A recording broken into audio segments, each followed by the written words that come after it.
હાલો મિત્રો, જય શ્રી કૃષ્ણ. સ્વાગત છે તમારું અમારી ગુજરાતી ફૂડ રેસિપીસ ચેનલમાં. તો આજે આપણે બનાવશું મેથીની ભાજી, એ પણ લોટવાળી. તો એના માટે એક પૂરી આપણે મેથીની લીધી હતી, એને આપણે ઝીણી કાપીને ધોઈ લીધી છે.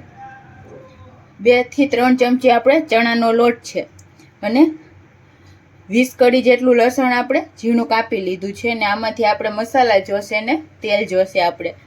તો હવે આપણે ભાજીને વઘારી લેશું.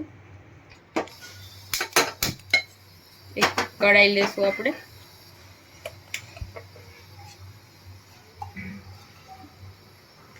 તેલવાળી ભાજી હોય એટલે આપણે આમાં થોડું તેલનું પ્રમાણ વધારે રાખશું.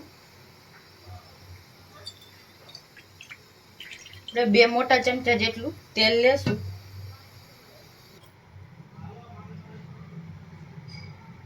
તેલ થોડું ગરમ થાય એટલે આપણે એમાં જીરું એડ કરશું, ચપટી જેટલું. જીરું થોડું થાય એટલે આપણે એમાં લસણ એડ કરી દઈશું.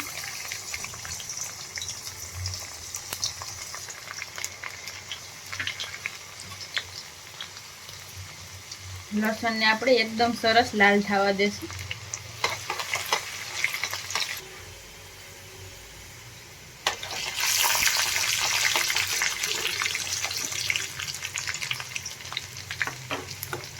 એકદમ સરસ લસણને આપણે ખાવા દઈશું.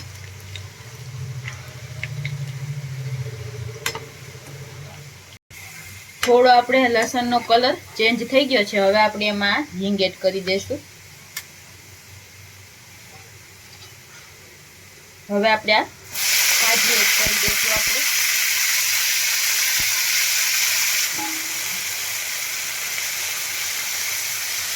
મિક્સ કરી લઈશું ભાજીને.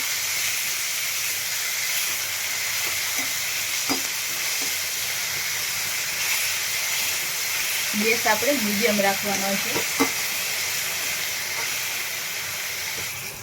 હવે આપણે ભાજીમાં સ્વાદ પ્રમાણે મીઠું એડ કરશું. ભાજીમાં આપણે મીઠું ધ્યાનથી ઉમેરવાનું, નકર આપણી ભાજી ખારી થઈ જાય. ચપટી જેટલી હળદર એડ કરશું આપણે.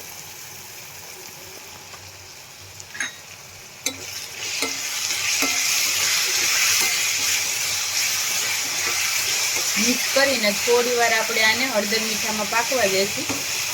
ભાજી થોડી પાકે એટલે આપણે એમાં અડધી ચમચી ધાણા જીરું પાવડર ને 1 ચમચી લાલ મરચું પાવડર એડ કરશું.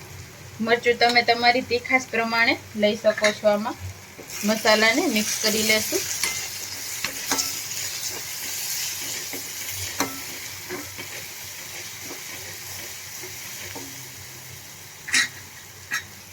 હવે આપણે આમાં થોડું પાણી એડ કરશું.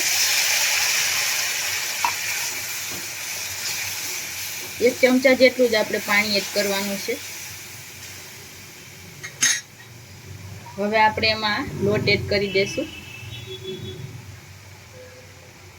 2 ચમચી જેટલો લોટ એડ કરશું. લોટ તમે તમારા ટેસ્ટ પ્રમાણે વધારે કે ઓછો કરી શકો છો. હવે આપણે એને ઢાંકણ ઢાંકીને 3 થી 4 મિનિટ પાકવા દેશું.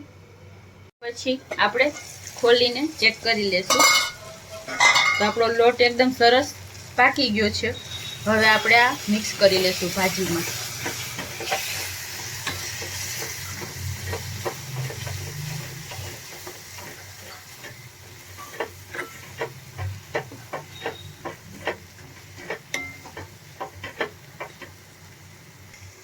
તો હવે આપણી ભાજી એકદમ સરસ તૈયાર થઈ ગઈ છે. હવે આપણે ગેસને બંધ કરી દઈશું.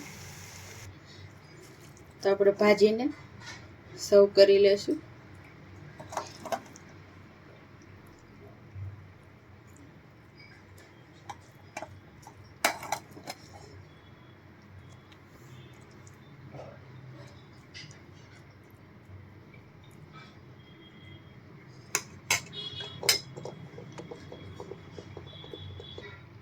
તો તૈયાર છે આપણી મેથીની ભાજી ચણાના લોટવાળી. તો તમને અમારી આ રેસીપી કેવી લાગી કોમેન્ટ કરીને જરૂર કહેજો. અને અમારા આવા જ વિડીયો જોવા માટે અમારી ચેનલ છે ગુજરાતી ફૂડ રેસિપીસ, એને સબસ્ક્રાઈબ કરજો. જો તમને અમારા વિડીયો ગમતા હોય તો વિડીયોને લાઇક, શેર એન્ડ ચેનલને સબસ્ક્રાઈબ જરૂર કરજો. Thank you.